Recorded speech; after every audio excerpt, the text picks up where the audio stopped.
अगर आपको खांसी है 2-3 महीने से, आप सिरप ले लेके थक गए हैं, मेडिसिन ले लेके थक गए हैं, लेकिन फिर भी वो ठीक नहीं हो रही, तो ये वीडियो आपके लिए।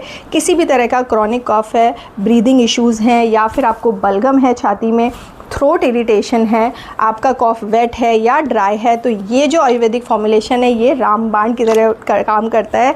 आप इसको ज़रूर ट्राई करें। आयुर्वेदिक है, सेफ़ है, बच्चों को भी आप दे सकते हो। मैंने 10 साल के बच्चे को अपने ये मेडिसिन दी और 2-3 डोजेज बाद उसका कॉफ एकदम ठीक हो